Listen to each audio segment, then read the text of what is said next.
Now let us move towards the next current affairs news that we have, and that is the very first indigenously developed microprocessor in India. Okay, this particular microprocessor has been developed by ISRO and its wing, the Semiconductor Laboratory, and this particular microprocessor has been presented to the Prime Minister of India during the Semicon 2025. So Semicon 2025 has been an event related to semiconductor fabrication in the country. Okay, so that is a part of the Indian semiconductor mission. We are going to cover that right now.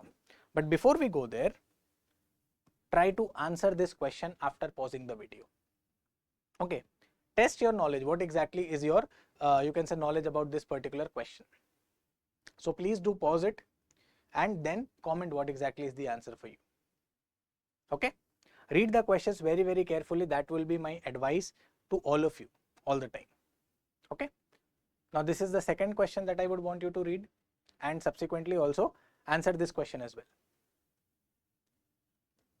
Now let us talk about this particular microprocessor. So first of all, let me break down this particular term microprocessor for you. Okay, so when we talk about micro is something which is very small, very, very small. Okay, when you talk about processor, this is basically something which actually has the job of processing requests.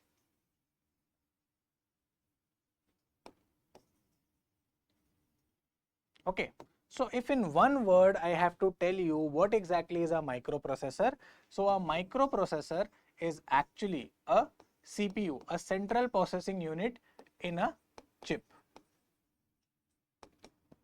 So it's a very, very small assembly of a large number of electronic components that actually is responsible for the running of any kind of computer, any gadget like phone, your wearable iWatch, for that matter, the temperature sensor of your air conditioner. They are all working on this particular thing that is called a microprocessor.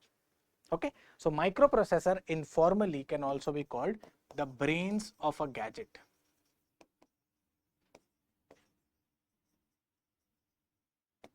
Okay, so let us leave it at that particular point that there is a microprocessor. Okay, I'll come back to what exactly are the specifics. Now when you talk about Vikram 3201, so Vikram 3201 is India's first, this is India's first indigenously developed microprocessor. So this has been completely developed, manufactured and designed in India. Okay,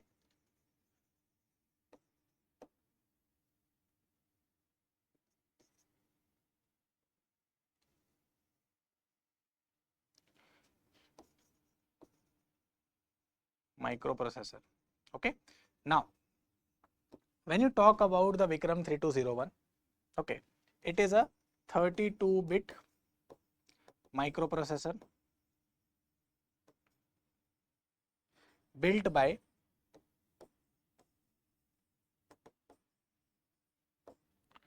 Vikram Sarabhai Space Center. It is a branch of ISRO and Semiconductor Laboratories, Chandigarh. Okay, so they have actually collaborated together and they have fabricated this particular microprocessor. Now what is special about Vikram 3201?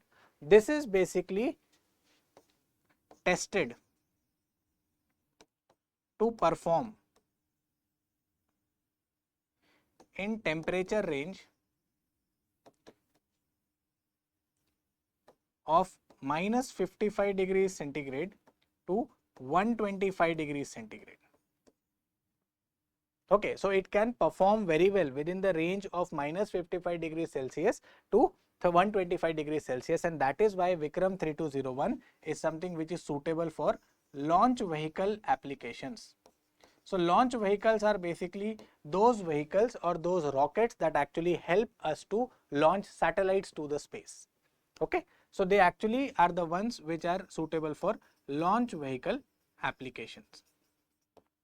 So what happens is that when we are on the surface of the earth, we experience a temperature around us that is called the ambient temperature. Okay, now the ambient temperature basically is going to change with respect to the season. If it is summer, you will find it more. If it is winter, you are going to find it less.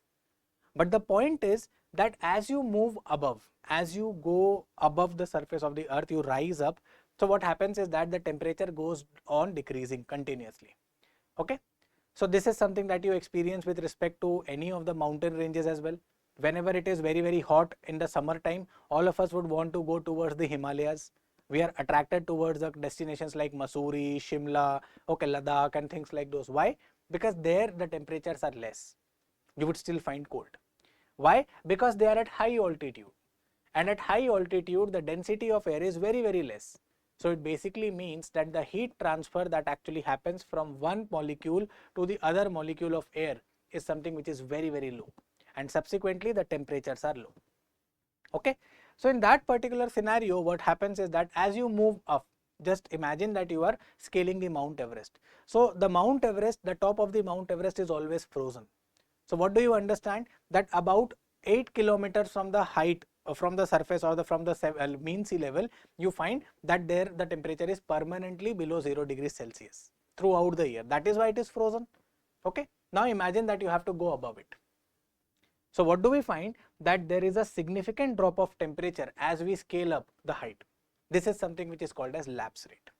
So what happens is that in such a scenario, when we are actually launching any space vehicle or a space shuttle to the space, okay, so the computers need to perform in certain low temperature ranges as well. At the same time, what also happens is that when you are actually fitted on the launch vehicle, so the launch vehicle basically is going to burn out fuel and generate heat. So technically it means what? When it is generating heat, the heat is also going to be enormous. So that is why it has a very low temperature minus 55 degrees Celsius to a very high temperature 125 degrees Celsius. Okay, only in such situations will your computer work and your launch vehicle will work properly. If the computer fails, the launch vehicle fails, and if the launch vehicle fails, the launch also fails. So that is why it is very important that the microprocessor of such a computer is very accurate and functioning stably at these temperatures, and that is what is actually being achieved using Vikram 3201. Okay, so Vikram 3201 is actually an advanced version. It is an advanced version of Vikram 1601. Okay, so they have another one that is called Vikram 1601, which currently is utilized for all the launch vehicles in the you can say the ISRO's launch. Now we have Vikram 3201, which is basically having greater memory and faster clock speed in order to function. So this is basically an advancement that has been done completely within the country, and that is something which takes us one step closer towards Atmanirbharta or self-reliance. तो विक्रम 3201 जो है ये actually हमारे लिए काम कैसे करता है कि भाई आपके पास मेमोरी का स्पेस ज़्यादा है, आप ज़्यादा इंस्ट्रक्शंस को हैंडल कर सकते हो और क्विकली हैंडल कर सकते हो, क्लॉक स्पीड ज़्यादा है. That is why you basically see that Vikram 3201 is also one of those microprocessors जो हम launch vehicle applications में use कर पाएंगे apart from Vikram 1601. Okay, so that is all about Vikram 3201. Now all these microprocessors are basically based upon a very significant you can say material that is called semiconductor. Okay, and in order to understand what exactly is a semiconductor, I have this analogy for you. First of all, let me tell you what exactly is a semiconductor. So again, semiconductor has got two words. Okay, one word is semi. So semi basically means part or partly, and conductor basically means that this conduction is basically about the electricity conduction. Electricity conduction. Okay, so a semiconductor is basically one such material which has got some amount of conductivity based upon certain physical characteristics like temperature and its physical state. Now with respect to conduction, electrical conduction, the fundamental concept is that you need to have the movement of electrons. So when the electrons actually keep on moving continuously, this is something which is actually called current electricity. Okay, So current electricity is the movement of electrons. So the more movement of electrons, or the easier the movement of electrons, the greater amount of current can actually flow.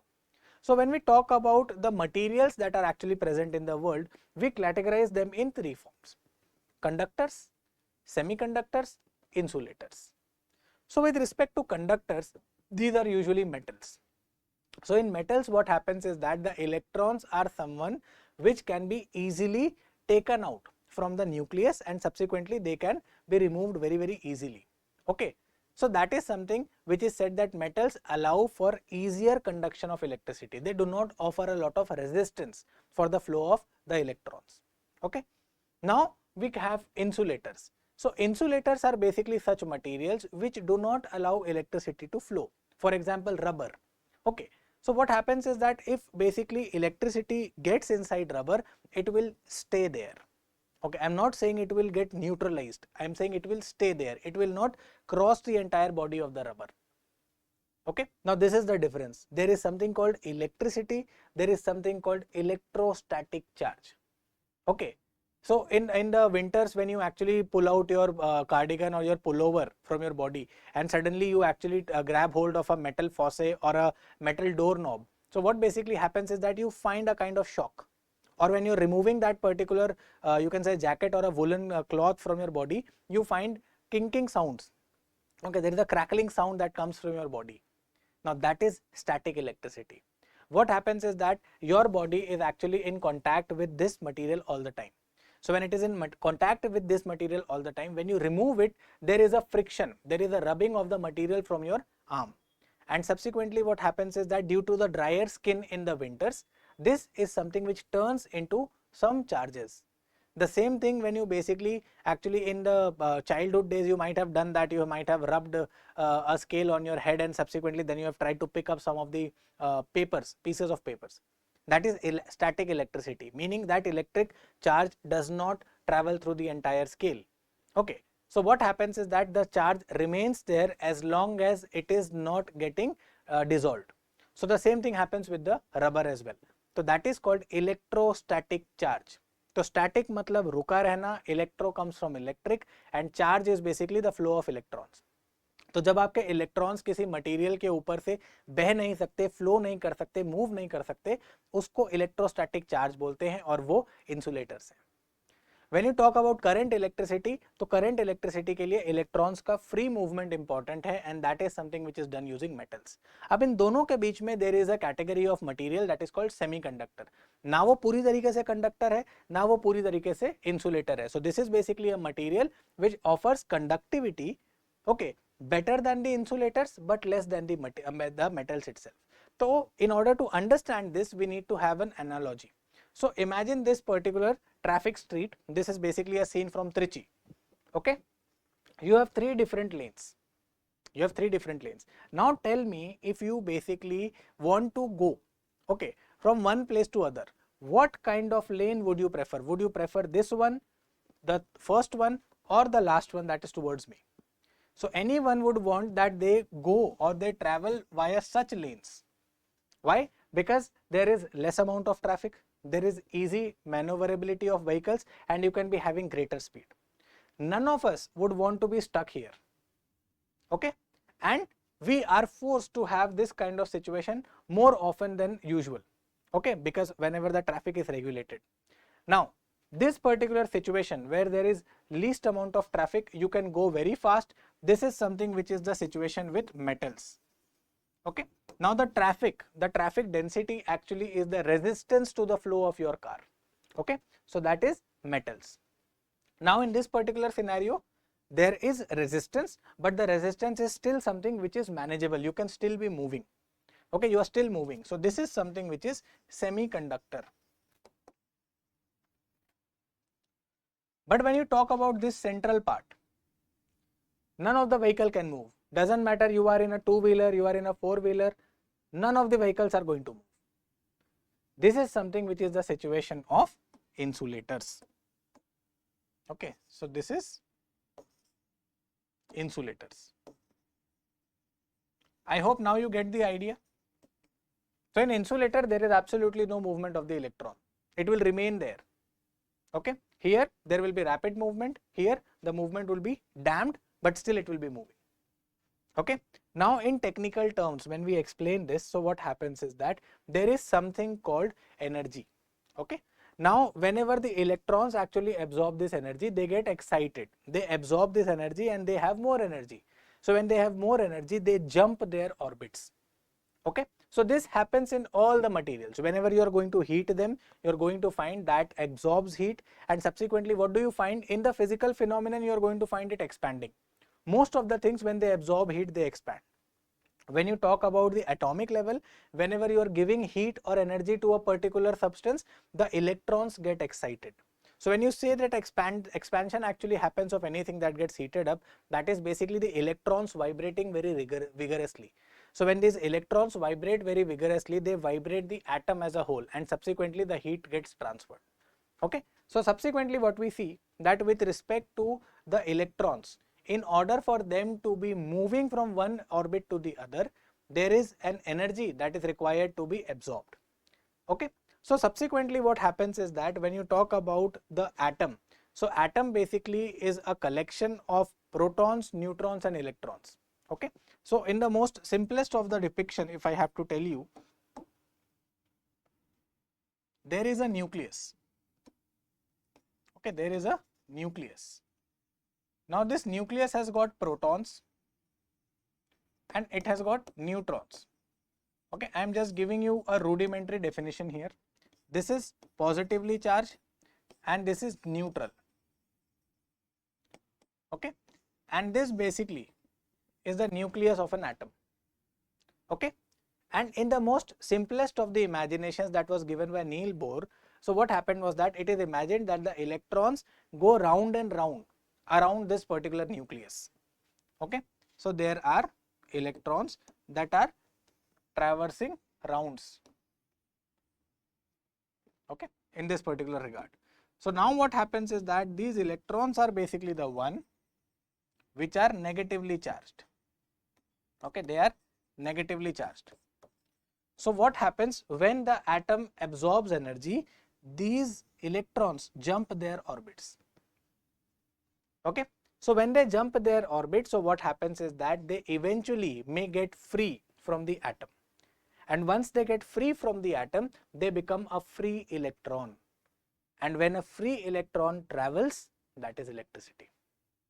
Okay, so when you talk about the structure of the atom, the outermost shell, the outermost, you can say, orbit in which the electron is actually moving, this is something which is actually called the valency orbit. Okay, this is the valency orbit. So this is basically the one where the influence of the atom or the nucleus is very, very low. Okay, here whatever is the amount, whatever is the electron, it has the least amount of attraction from the nucleus. And why does it have attraction? Because these are negatively charged and these are positively charged. So unlike charges, they attract. Okay, so positive attracts negative, that's the principle here. So now technically what happens is that when the valency electrons are the ones which are absorbing the energy, they are the ones which jump off from the atom, and when they jump off from the atom, they actually reach into something called the conduction band. Okay, so when you talk about the conduction band basically means the amount of energy that is to be you can say given to a particular electron for it to move freely. So in order to do that, they have to cross an energy barrier. This energy barrier is called the Fermi level. Okay, Fermi level is basically the amount of energy that needs to be given to an electron so that it can then break out from the atom and subsequently conduct electricity. So when we talk about this, so in the insulators, this energy band gap between conduction and the valency electron is very wide. Okay, it is very wide. So you have to give a lot of energy for an insulator to release an electron. Okay, when you talk about the semiconductors, this band is narrower. So if sufficient amount of energy is given at a reduced intensity, it will still cross over. With respect to the metals, it is something which is coincident. The conduction band is almost at the Fermi level and some amount of excitation is going to make them lose the electrons. So that is the whole difference. That is why the semiconductor basically lies at the center. Okay, and that is what makes it very, very useful. So when we talk about semiconductors, the whole concept is about controlling the current. Okay, the way the resistance can be manipulated. Okay, so the metals are basically the ones which have got persistently low resistance. The insulators are the one which have got consistently high resistant. Okay, and in between, okay, these are basically the materials which basically have got intermediate kind of resistance. So if sufficiently manipulated, or if sufficiently they are in some way customized, what is going to happen? They can behave as conductors, and this is exactly why they have been so extensively used. Okay, so semiconductor materials like silicon, germanium, selenium, gallium arsenide, there are many such materials which are used. Okay, the most commonly used are gallium arsenide, silicon. Okay, now silicon is something which is derived out of sand. Sand is basically called silica. Okay, so from there we basically get silicon, and silica in chemical terms is silicon dioxide. See, even the sand is not a waste for us. Okay, why exactly silicon? Because silicon first of all is found abundantly in silica. Okay, sand is something which is found abundantly, one of the most abundant elements of the earth, and at the same time it has got really nice electrical properties. That is why silicon is one of the most extensively used you can say semiconductors in the world, across the world. Okay, then at the same time, when you talk about the semiconductor materials, there are two types of semiconductors. Okay, there are two types of semiconductors. So these are basically intrinsic and extrinsic.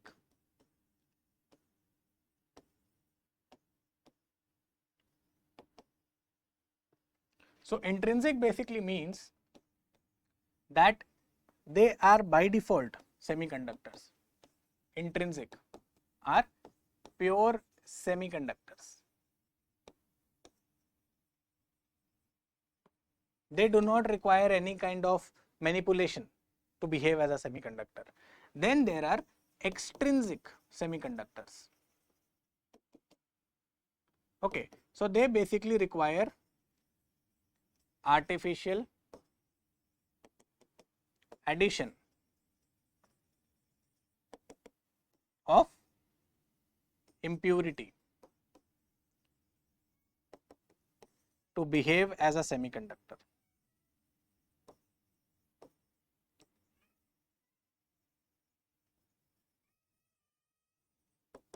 Okay, so these are the two types of semiconductors that are present. So when you talk about silicon, silicon is basically an intrinsic semiconductor. Okay, now extrinsic semiconductors are the one which are made just like gallium arsenide. Okay, GaAs. Now this is basically an extrinsic semiconductor. Okay, now the point being, when we talk about the features of semiconductors, okay, I will talk about certain features.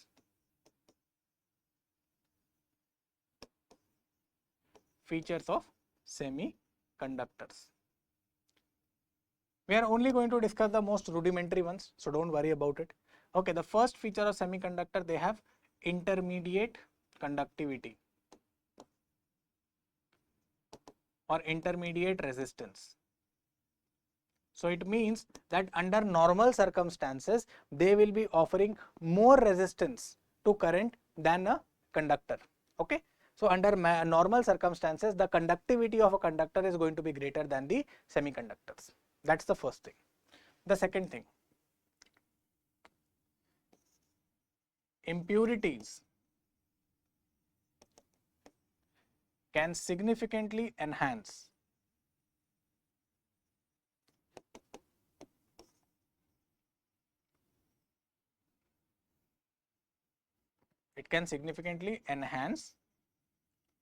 conductivity under normal circumstances or under normal conditions or normal temperatures.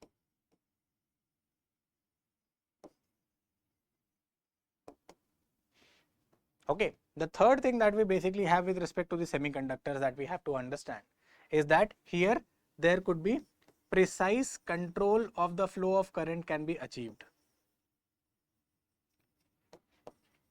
in the flow of current. What is the amount of current that we need to flow? That can be achieved with respect to the fabrication of the semiconductor. Okay, that can be achieved. Then at the same time, there are also certain semiconductors which are photosensitive. So photosensitive basically mean that there is sensitivity towards light. So if there is a certain light which actually carries sufficient amount of energy, that can be utilized to excite the electrons. And photosensitive applications are basically the ones which are utilized for producing electricity or producing solar power.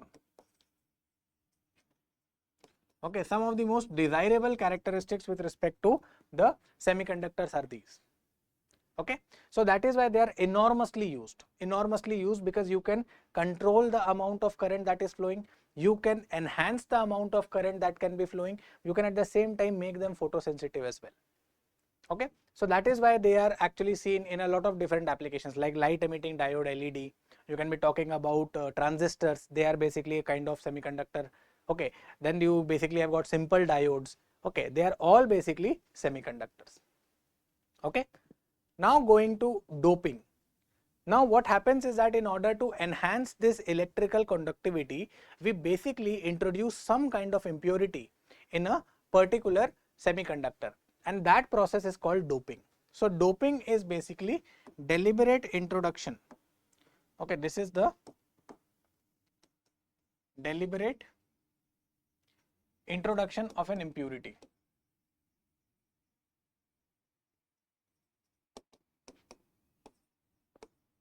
Now what happens in this particular regard, that this particular deliberate introduction of an impurity actually either creates a surplus of electrons or it creates a deficiency of electrons. Okay, so whenever an impurity is added, first of all it disturbs the original structure of the semiconductor. So jaise here you see that there are silicon atoms. Okay, and in between the silicon atoms, here we basically have a reddish atom. This is basically phosphorus. Okay, so this is basically phosphorus, and then here we have boron. Okay, so what basically happens is that when phosphorus is added to the mix of silicon, okay, so it actually has one additional electron.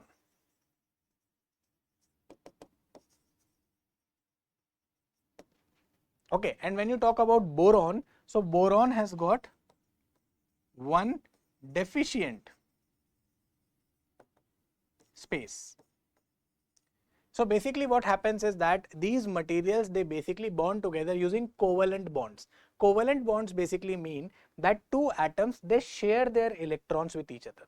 So all these bonds that you are having, they are actually covalent bonds. Okay, so in covalent bonds, you will be having the participation of only those electrons that are actually present in the valency shell. Okay, so silicon basically has got four, you can say, electrons in the valency shell. It can form 4 such bonds. Okay, now when you talk about phosphorus, now phosphorus has got 5 such electrons. So 4 of them bond to each of the 4 silicon atoms. Now 1 electron, it remains free. Okay, so now what is happening, whenever there is going to be any kind of excitation, this electron is basically the one which is going to move, or it is going to break free.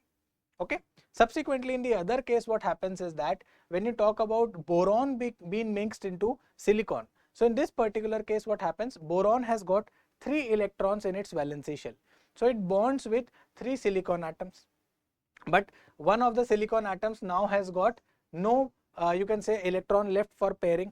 Now this silicon atom is basically the one which causes a defect. Okay, so both of them are defect. Here the defect is presence of an additional electron. Here the defect is absence of an you can say additional electron. So what happens? This kind of semiconductor is actually called N type, negative type. Why? Because of the presence of additional additional electron. And this is basically called P type, positive type. Why? Because there is a dearth, or there is a you can say reduction in the amount of electrons that are present, and subsequently both of them have got their own applications.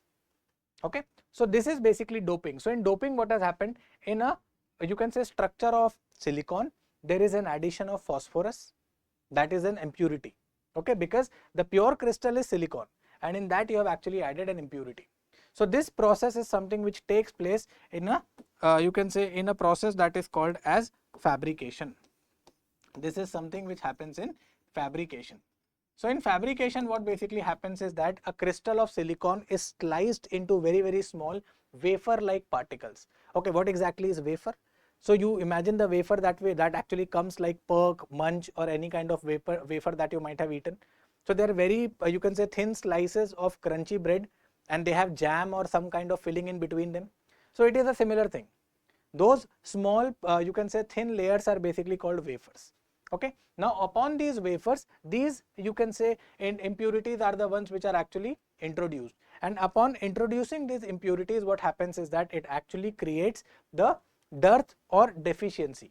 Okay, either it is going to create a deficiency of electrons as in the case of p type, or it is going to create a surplus of electrons as in the case of n types, and in both the cases what happens, the conductivity of the semiconductor goes to you can say it significantly changes, and subsequently then it can be utilized for various applications. Okay, so fabrication and doping is something which is a very important step while we are trying to develop any kind of semiconductor chip.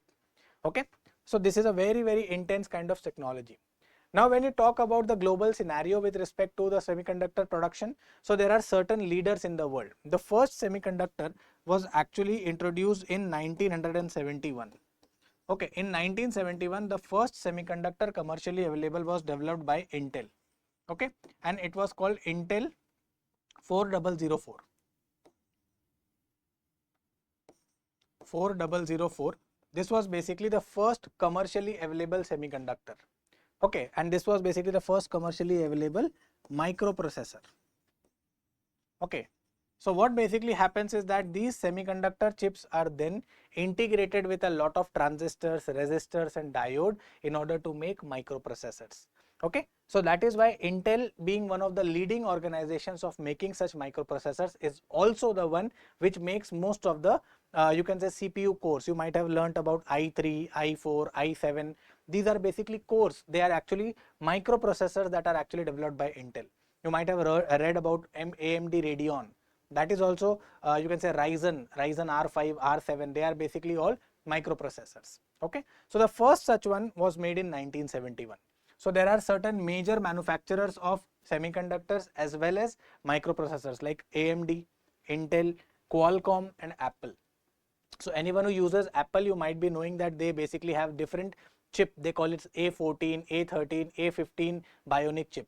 That is basically the semiconductor microprocessor there.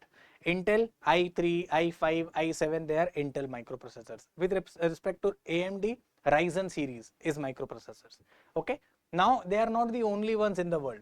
There are also manufacturing leaders in Taiwan and at the same time South Korea with respect to Samsung, a major manufacturer of semiconductor. Also Sony in Japan. Okay, so in 2022 the estimated size of this industry was 574 billion. Okay, so that was basically the thing, and India being on the rise as a major economy, okay, very large talent pool, and at the same time also having a lot of you can say scope with respect to computer and devices, we are poised to tap into this particular thing. Okay, so that is why the semiconductor is actually called the new oil. When the war between Russia and Ukraine started, so at that particular time there was a shortage of the semiconductor chips that could be produced, because there were a lot of industries in Ukraine which were actually expertising in the production of semiconductors, and at the same time certain gases like the you can say the noble gases which are actually utilized for the production of them. Because of the stoppage of the production there, these semiconductor chips became very you can say acutely short in the market, and that significantly impacted the deliveries of a lot of vehicles. Okay, so that is basically the global semiconductor landscape. Now when you talk about India's semiconductor journey, the first thing that we need to understand, India currently exports or imports all of its semiconductors. Okay, India imports all of its semiconductors. So there is no indigenously commercially available semiconductor in the country right now. Okay. Now that is why what happens is that we have to spend a significant chunk of our money every year to buy this particular thing from outside. Then at the same time, India is one of the largest markets, one of the largest consumer markets of devices or electronics. And subsequently, because of this, it is very important that we actually tap into indigenous production of this thing. Apart from that, we also contribute the largest pool of talent, computer architects for developing this. So even in Intel, you are going to find a lot of Indians actually spearheading cutting edge research, okay, developing microprocessors. And that is why it is very important that India should also tap on these things. And subsequently, because of this, we have come up with the India Semiconductor Mission. Okay, so the India Semiconductor Mission basically was launched in order to foster an ecosystem within the country, that this particular semiconductors are the one which should be manufactured within India, for India, and subsequently that is how we are going to enhance the employable skills of the population. So India Semiconductor Mission is basically a step towards this particular you can say journey. So when we talk about the India Semiconductor Mission, so this basically has the objectives of encouraging the development and manufacturing of indigenous microprocessors, okay, especially with respect to semiconductor fabrication. Then at the same time, displays that are actually made, like LED displays. Now this particular display that you're seeing, these are to be made, and they are all called fabs. Okay, so fabs are basically fabrication facilities. They are called fabrication facilities. Okay, so when you talk about this, so it is also about fostering a healthy collaboration between industry and academic research, so that new computer architecture could be developed, more you can say efficient way of power delivery and faster computing power could be achieved. That is something which is actually here, and the overall objective is to increase the employment and at the same time attracting big you can say manufacturers like Intel and Apple to come to India and invest here and subsequently make use of the talent pool in India. Okay, so a part of this is Semicon India. So Semicon India basically is a 76,000 crore rupees project that was started by the union government, and this is something which actually brings together industry, government, and at the same time academic research on the semiconductor development and manufacturing front within the country.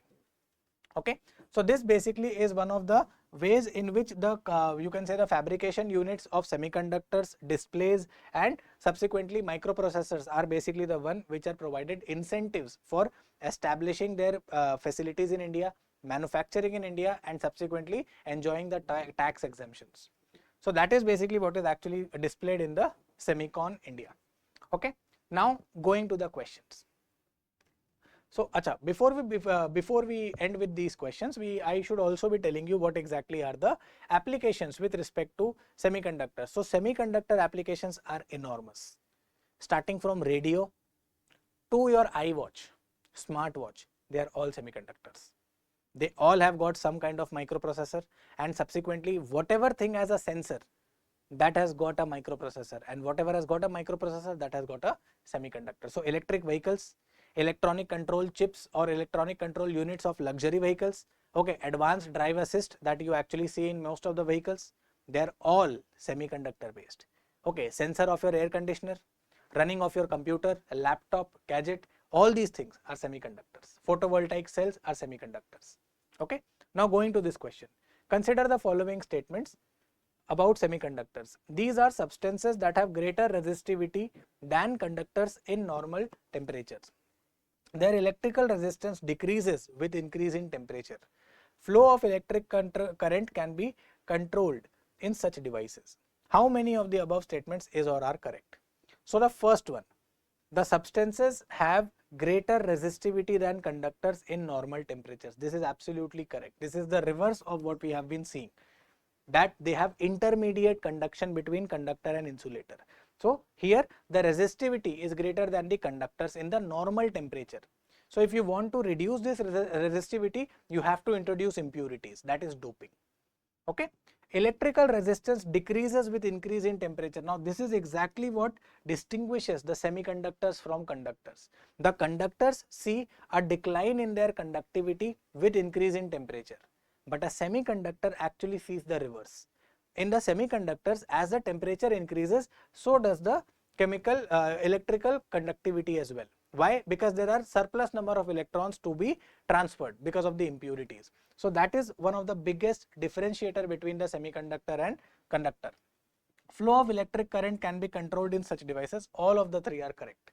Okay. So the correct answer here would be option C, all the three. Okay. All the three statements here are correct. Okay. I really hope you have given this answer. If not, no issues. Which of the elements given below are categorized as semiconductors? Gallium arsenide, silicon, graphene. Okay. Choose the correct alternative. Gallium arsenide is one of the most commonly used semiconductors in a lot of different setups. Okay. In fact, your headphones also have got some amount of gallium arsenide. Okay. Very commonly used. Silicon, we have seen silicon is a very commonly used semiconductor. Now talking about graphene.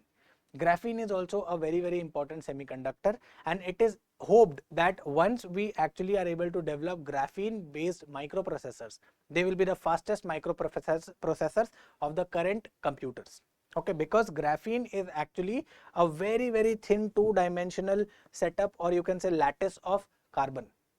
Okay, and it has got exceptional electrical qualities and exceptional thermal stability. So that is why when graphene based microprocessors, which are currently you can say a very cutting edge research, so this is something, if it is made, it will be one of the best microprocessors present in the world, fastest in the world. So all the three are basically the ones which are actually used as semiconductors. Okay, so this is basically the you can say the concept here. Now moving towards a very interesting part, census of 2027.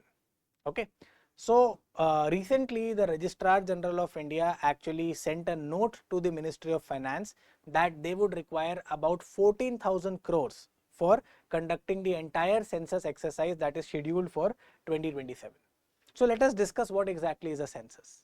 Okay, so when we talk about census, so before we start about it, let us also get this particular question understood. Okay, so pause the video and check for this particular question and comment what exactly do you think is the answer. Okay,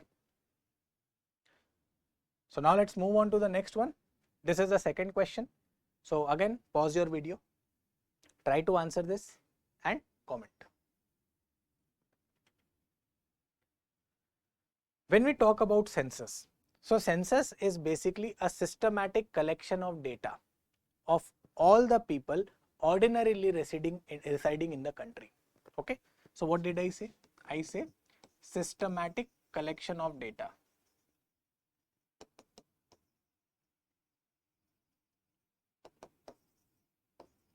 That's the first thing I said. Then I said ordinarily residing people.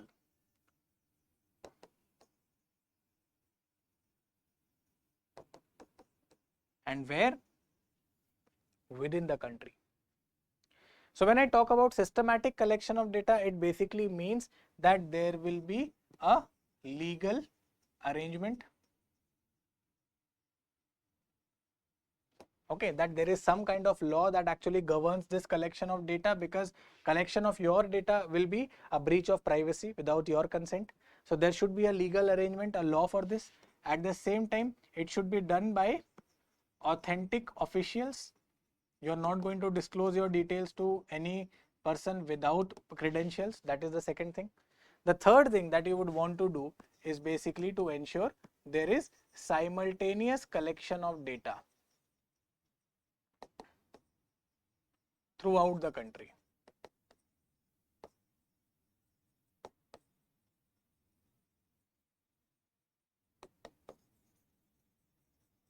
This is called synchronous collection.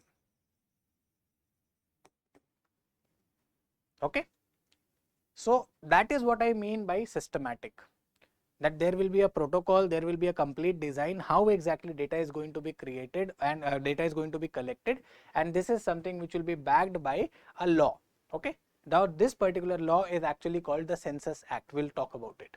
Okay, and at the same time this has to be done by certain designated officials which must be working for the government or must be authorized by the government to take your data.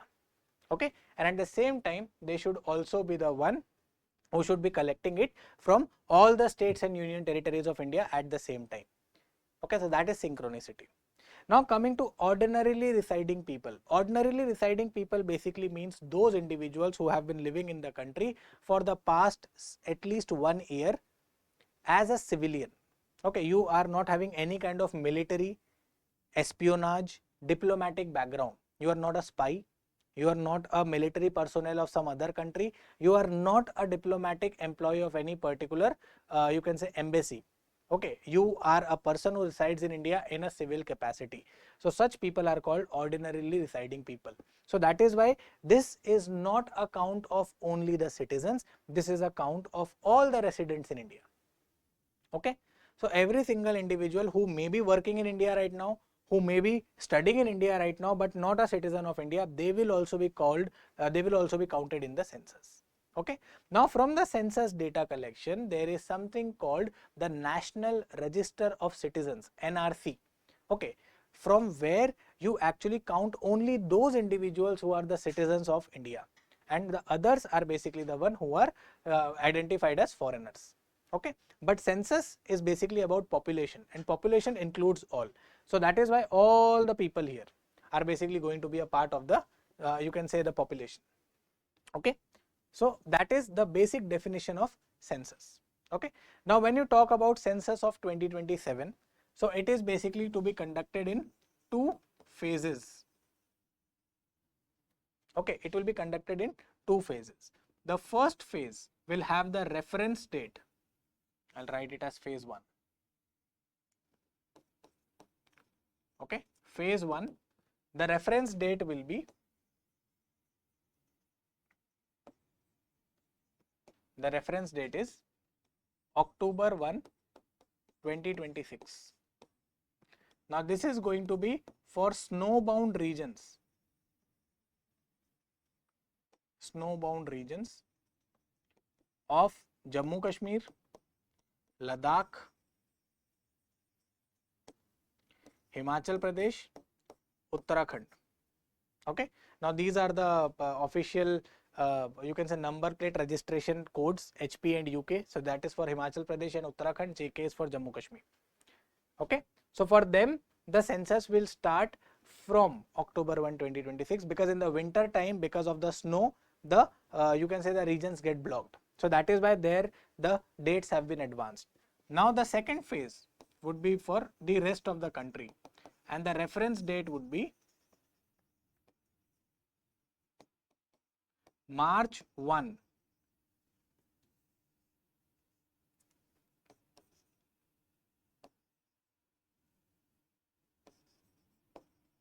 March 1, 2027. So it will be conducted in 2 different phases. Then there will be 2 distinct exercises.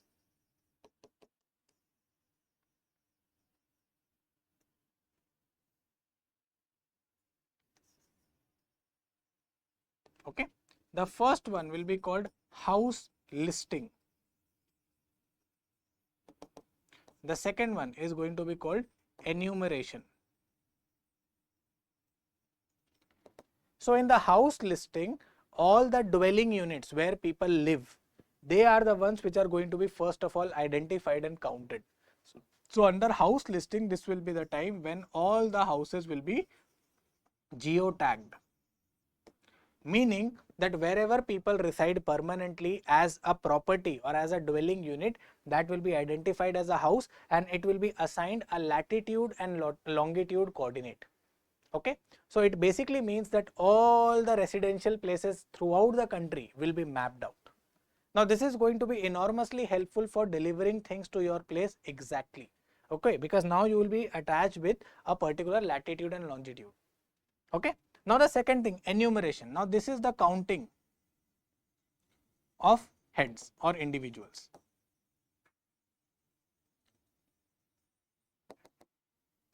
Okay, now that's the thing. Two phases, two distinct exercises. First will be house listing, then will be enumeration. Now, the next thing when we talk about it, that census of 2027. Census of 2027. Now, this is something which will be the first digital census of India. The data will be collected completely using a mobile application, and there are certain portal apps that have been developed for monitoring and seeing the entire object, you can say exercise of census 2027.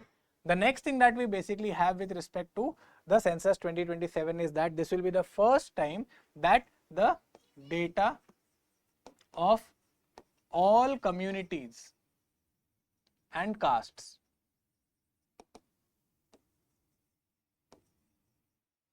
will be collected.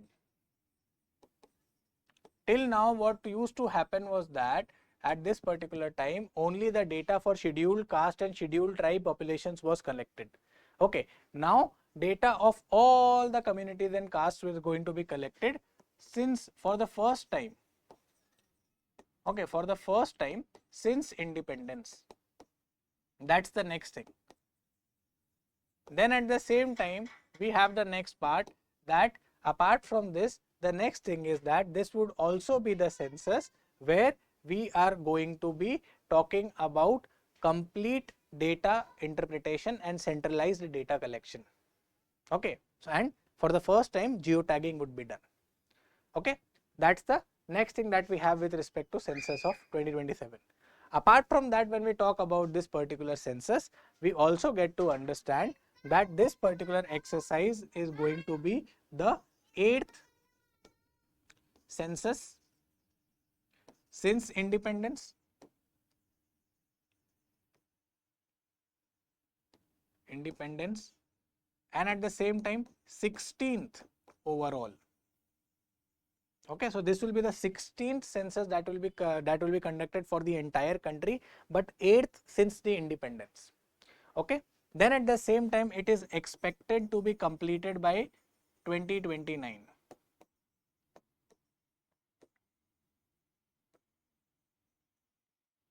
Completed by 2029, and subsequently it is also expected that this will be the basis for delimitation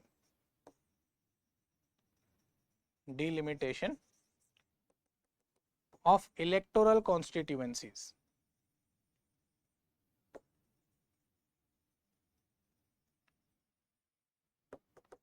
for 2029 elections.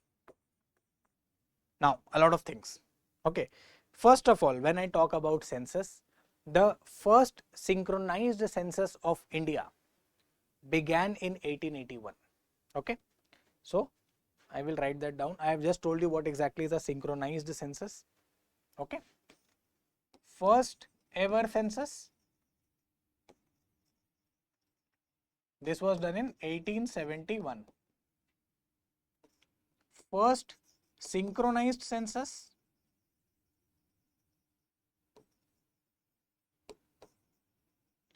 this was basically done since 1881, and since then it has been a decennial exercise. So decennial exercise basically means कि भाई after every 10 years this exercise has to be repeated. हर 10 साल में इस exercise को करना पड़ेगा. Okay, so that is basically decennial exercise. But in 2021, when this was actually scheduled, due to the outbreak of COVID-19 pandemic, what actually happened was that we could not go for this particular census, and subsequently it was indefinitely delayed, and now this is actually taking place in 2027. Okay, so this is basically a decennial exercise. Now the point being that because of the census, what has happened is that we are going to see a change in the parliamentary seats. Okay, now what happens is that one of the most important outcomes of census is first of all the population of the country, and based upon the population, what is going to be in this particular time the disaggregated view of the population of various castes in the country, not just scheduled caste and scheduled tribe. So based upon that, what is going to happen, the reservation that is actually you can say given to various communities, that is going to be you can say reviewed again. Okay, that is why there is a caste census, and there was an uproar about the caste census in the political circles and in the parliament for a lot of period of time. Okay, apart from that, what is also seen with respect to this is that the constituencies are going to increase. Okay, so what exactly happens is that when we talk about general elections in India, it means that when people go to vote for their candidate. Okay, now that is something which is called as general elections. So in India, the elections to Lok Sabha and elections to the Legislative Assembly of the state and elections to the Panchayati Raj, that is your you can say local body elections, these are general elections where the people actually are the one who go and vote for their candidate. Now the point is, for the people to go and vote for the candidate, there needs to be some demarcation of the territory, that every particular individual who is going to be elected must come from a territory, and that is something which is called as a constituency. Okay, now it is natural that if there are more number of people who actually live in a particular region, there needs to be more number of representatives. So that is why when you talk about constituencies, constituencies are actually divided based upon population. Okay, so the greater the number of constituencies, the more broader the representation would be based upon population. And subsequently what happens is that if we can actually estimate the population of the country, we can then go for a reshuffling or the addition of the seats. And that is why right now when you talk about the Central Vista project, from where we have the new parliamentary building. So the reason for building this new parliamentary building is to expand the a number of MPs that it will be accommodating. Okay, why? Because the old parliamentary building was first of all very old, so it needed very frequent you can say renovations, and at the same time the maximum capacity of the member of parliaments who can sit together either in Lok Sabha or Rajya Sabha was limited. So now when the population of the country is 143 crores and counting, we have become the most populous country in the world. We will also be having more number of parliamentarians going for the you can say the lawmaking process, and subsequently in order to accommodate them together, you need a bigger parliament. Okay, so that is why in order to accommodate these additional you can say representatives, we basically have gone for a bigger parliament. So one of the reasons why Central Vista project is there is this. Okay, apart from that, it is also going to be also ensuring the you can say the implementation of the 33% reservation that is to be given to the women, okay, throughout the country in Lok Sabha and member of legislative assembly elections under the 106th Constitutional Amendment Act, also called the Nari Shakti Vandan Act. Okay, we'll be discussing that in detail some other time. So this delimitation is something which is of very important consequence. Okay, so that is basically the features of census 2027. I hope this is something which is clear.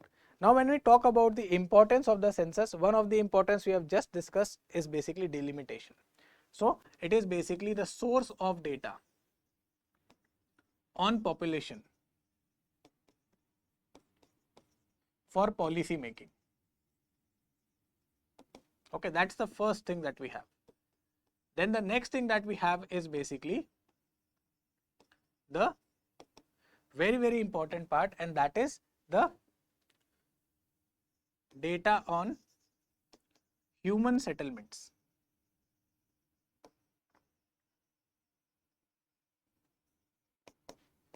And pressure on land resource. Okay, that how many individuals is the land actually supporting in every particular nook and corner of the country? Why exactly there is a spatial distribution of people? Why are people densely populated in certain regions and why they are not populated in such a quantity in other regions? Then at the same time, it is very important for designing and implementing welfare schemes. Better targeting could be done because of this. Okay.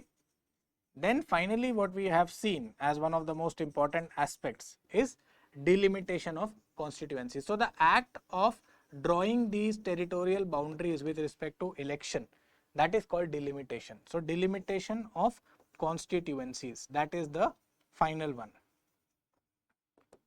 Okay, very, very important. So these are basically the important outcomes with respect to the census.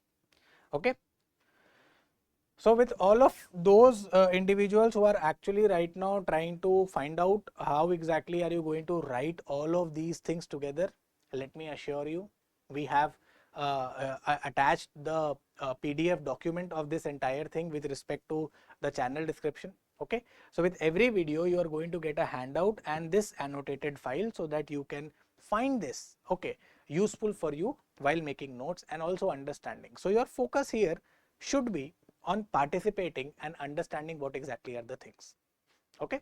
So this is about census, and finally let us learn about the importance of the day, that is 15th of September, which is celebrated as the Engineers Day.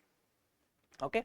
So it is in order to commemorate the you can say the birth date of Sir M. Vishwesvarya.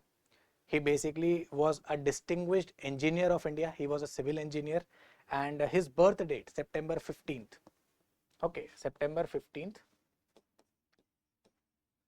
is celebrated as Engineers Day in India, Sri Lanka and Tanzania. Okay. So when we talk about M. Vishwesvarya, so he basically was a civil engineer and he has actually given very significant contributions to the region of Deccan, okay, during the time of the British. So I'll just tell you some of the contributions. Contributions of M. Vishwesvarya. Okay. So the first one is basically designing the floodgates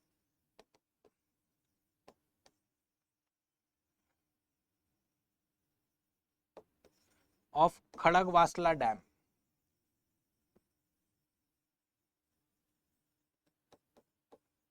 Okay, this is basically located in Pune.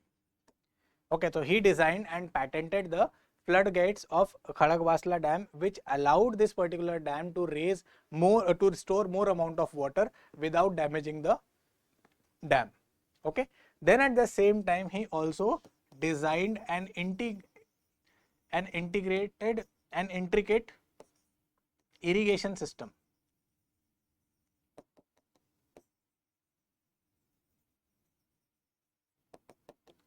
Irrigation system for the Deccan. Okay. Then at the same time, he also designed the flood protection system for the city of Hyderabad.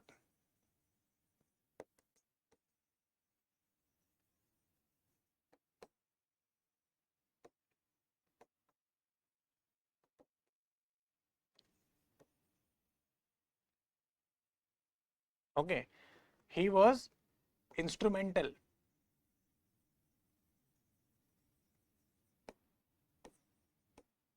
to design a way to prevent coastal erosion from the port of Visakhapatnam.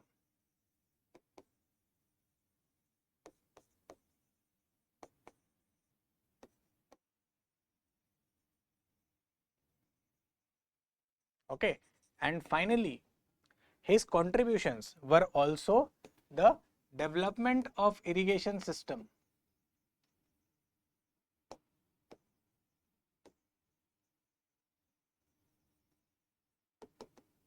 of Aden for the British. Today it is in Yemen. Okay. So when the British East India Company was ruling in India till 1935, this particular part, Aden, was basically governed as a part of the British government of India. Okay. So the territorial administration expanded from Gulf of Aden. You might be finding that Gulf of Aden, that is in Yemen, okay, India, and it extended till Burma, that is Myanmar. So in 1935, Burma, that is Myanmar, and Aden were separated from the administrative burden of the government of India for the British. Okay, so at that particular time he basically worked for the British as an engineer, and subsequently he developed and designed the system of irrigation in Yemen as well. Okay, so in this particular way, M. Visvesvaraya gave indelible contributions with respect to water management, flood management, irrigation system of a large part of the country, and especially for the protection of flooding of Hyderabad from the Musi river. Okay, and because of this high accord that he had, that is why he was actually honored with Bharat Ratna in 1955. Okay, so he is actually a Bharat Ratna awardee, and you would find a lot of institutions, a lot of metro stations named after him. Just like you have the Visvesvaraya NIT, which is the NIT Nagpur. You have M. Visvesvaraya station both in Bangalore as well as in Delhi. So in this particular regard, we see that M. Visvesvaraya has been an indelible you can say personality with respect to the engineers of the country, and in order to honor his birth date, it is celebrated as National Engineers Day in the country. So with this we finish today's session. I hope this session is something which answers all your doubts, clarifies all your concepts. If you have got any doubt, if you have got any suggestion, just let us know and we are going to act upon them promptly. All your doubts will be solved comprehensively, and that is why keep up with us, keep subscribing, sharing, and at the same time keep downloading this from the Telegram channel as well. So your Telegram channel would be active, your attachment of all these files and a separate handout for you, okay, will be there. Your questions will be solved completely. So let me assure you of that this is the one-step solution and one-stop solution for you, which will always and always help you augment your prelims preparation. So wishing you all the best. Till next time, thank you. Take care.